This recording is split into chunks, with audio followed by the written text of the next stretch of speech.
Hello, everyone. Welcome to our UK and Europe Summer Weather Outlook panel discussion. My name is Brad Nelson. I'm a meteorologist and solution engineer here at DTN. And with me today is Dax Cochran, Senior Account Manager, and Ben Hershey, Product Manager at DTN. We're going to specifically talk about some operational challenges and other factors to consider for outdoor events, some of the key decisions and problems that large events face during the summer months. And really, let's start with some of those operational challenges. Considering the impacts of severe weather on outdoor events, live events, festivals, concerts, and sports, what are some of the challenges, the key decisions that these entities face, some of the actions that they need to take, that they need to face during periods of adverse weather? We've recently seen some of these challenges arise with some of the extreme flooding events in May across northern Italy, a very high impact type weather situation. And we're expected with the outlook to see a continued weather period, an active thunderstorm season across southern and especially southeast Europe.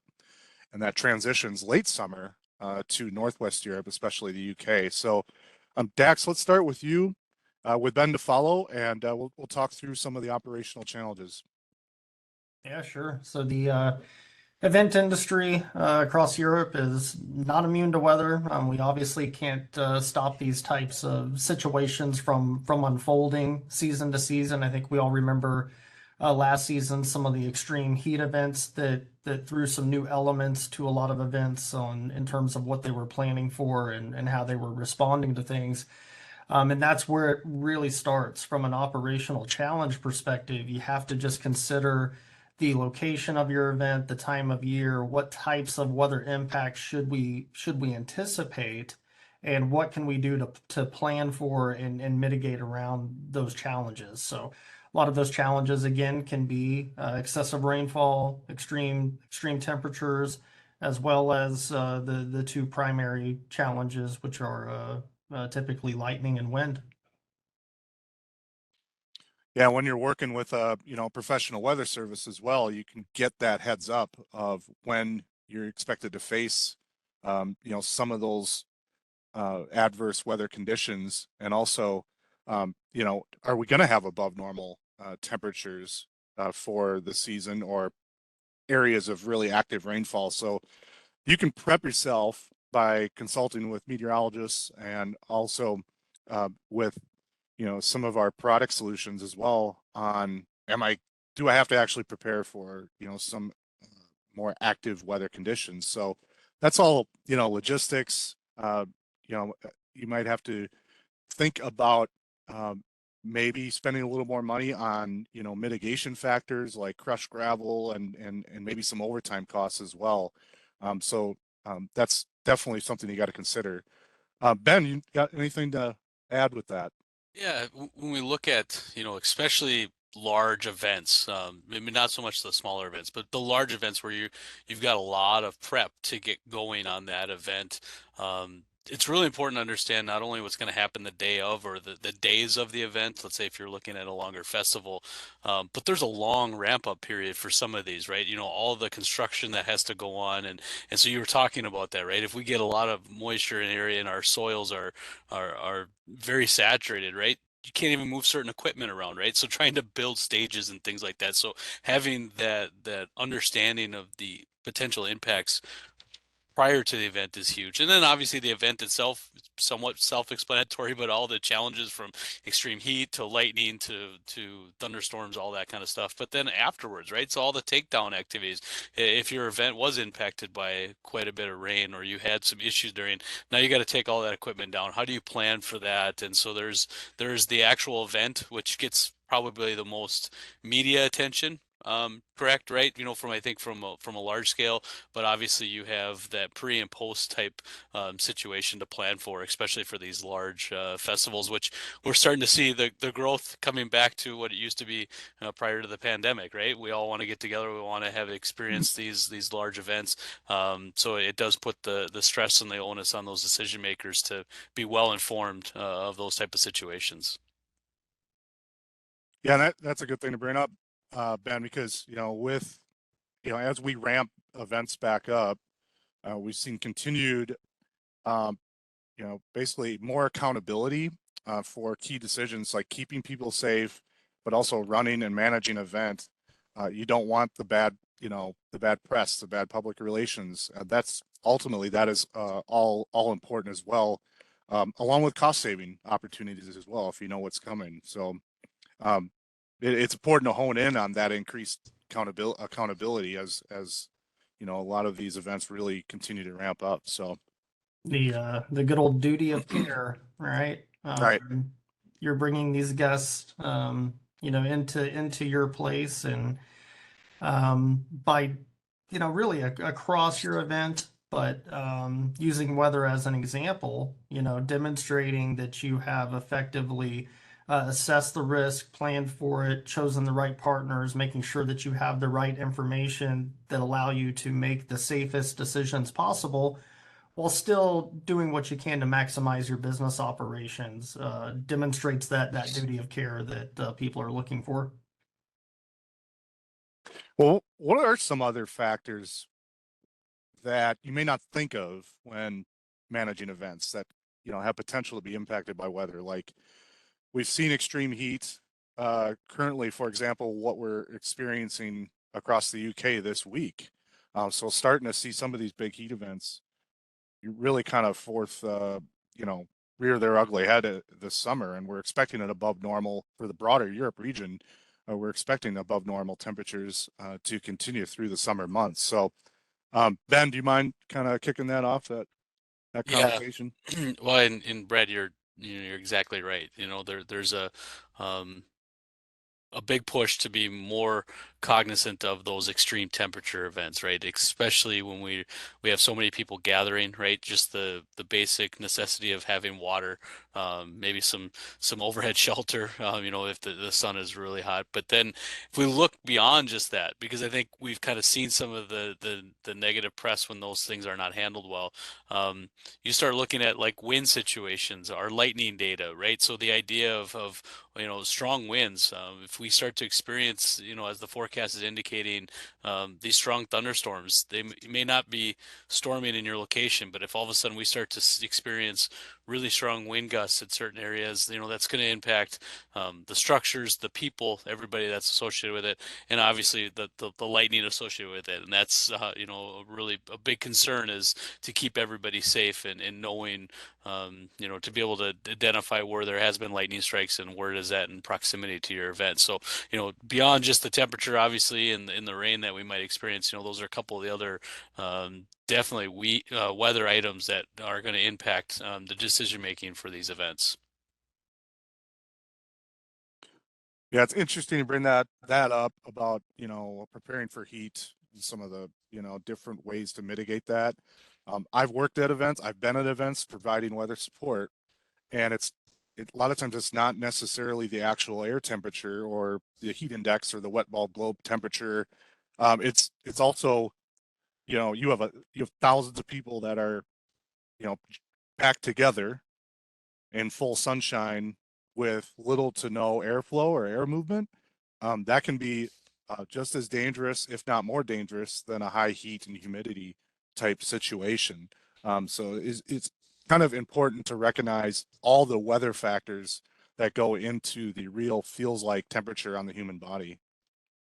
And that's, you know, all of these things that we're talking about do require a pretty well thought out plan on various contingencies for various threats. But in terms of, things people may not always think about when they're planning an event, and just as important as having a weather plan is, I would also stress that establishing a really good communication structure in advance so that you understand what partners you're using, where you're getting your information, what stakeholders need to be involved in any aspects of this decision-making process to be sure everyone stays on the same page, and you're making these decisions with as much confidence as you possibly can, but in a way that can consider how it's affecting other areas and other stakeholders, which could be maybe the venue you're having your event at, local government and emergency partners that may be involved, various production vendors that you brought on site. Ben made a good point in talking about wins earlier. You know, as part of this kind of planning and communication process, you could be working with production vendors, understanding what the load thresholds of a temporary structure or a stage are. If we're hanging a video wall, how's that going to react to various wind speeds? So good communication structure is also important. So you mentioned, helping event organizers manage these weather impacts. So what can we do here at DTN to help these people that are trying to manage all the weather variables and impacts at large outdoor events through the summer months? That one for me? Yeah, go for it, Dax. That'd be great. Appreciate it. Yeah, I think as just part of what we've seen in terms of the overall increase in the level of organization and sophistication across the spectrum for weather planning. In fact, there are a lot of really good resources and people out there to really prepare anyone planning for an event for all aspects of things you should be considering. One group I'll bring to mind is as an example is the Global Crowd Management Association. They're a fairly new organization, but the mission and a lot of this growth and sophistication is really resulting in a culture change. I think really across the industry that is allowing the industry to operate as efficiently as possible and as safe as possible. And when you've achieved that level of organization, you can better utilize resources like DTN and some of the solutions that we are able to offer. So now we can supply the correct resources that you need to execute any phase of your event. If you need help establishing a weather plan, doing a risk assessment, if you need help on the decision support side, or as Ben mentioned earlier with the post-event verifications, post-event summaries, incident management reporting. So as this industry has grown, they're able to utilize some of these solutions. It's awesome, Dax. Thanks for the insight. Ben, you have anything to add? Yeah, the only thing I would add is that, we've talked about some of these large events as well, but I think DTN has a lot of experience working with some of the smaller event organizers or just those that are responsible for youth type activities, right? So, very much involved in that side of things. And so as we get into the summertime where we start to see, more of those summertime activities outdoors, everyone's trying to enjoy the nice weather. For those groups, those um, companies or youth groups that are in charge of that type of operations of protecting the kids, with the high temperatures, the lightning, thunderstorms, that those are type of information that we can bring to the table and help make good decisions so that parents know that their kids are going to be safe while they're out there enjoying the activities they love to be involved with. So I think it's really really neat that we're able to take that experience of the large events, but also be able to support some of those smaller activities as well, as we enjoy the summer activities outdoors. Yeah, that's a good point about with the scale of the outdoor event doesn't necessarily change what we at DTN can offer, whether that be through our lightning alerting capabilities or looking at our weather forecast information for heat or for high winds, and then also having that, for larger events, having a professional meteorologist in the loop that fully understands operational challenge is really important, and that's where our risk communicator service is dedicated, providing that full support during periods of challenging weather. Um, we're able to consult with our meteorologists through some of our product offerings, but we also have found that our customers value having one or two meteorologists that are working with them through like every single weather event. Providing that consultation, the insights that allow event organizers, safety managers to be fully prepared, respond accordingly, and quickly to changing weather conditions. So that's really important in consulting with our meteorologists. So I would just say, we provide, as far as our weather risk experts, we provide that holistic support experience. We start with a workshop, identify challenges, weather thresholds you were mentioning, Dax, and then identify some of the key decisions to be made so that we can provide the most, the best support for making high confidence type decisions on that aren't easy decisions, right? You're talking about evacuating the grounds or changing schedules or cost savings or having to report to your insurers. I mean, that's where we can provide that confidence for these events. So, And you bring up a good point that with consistency and forming that relationship with your risk communicator, your confidence in your decision making will only grow over time. And the fact that we are positioned globally. So, depending on what part of the world you may be working in, or what part of Europe you may be working in, you'll have a risk communicator that's familiar with your local weather conditions, and can communicate in the language that you're most used to working with. so with that, I think we're at time.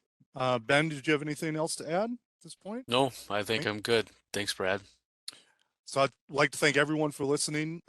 Ben and Dax, appreciate your time and professional, valuable input.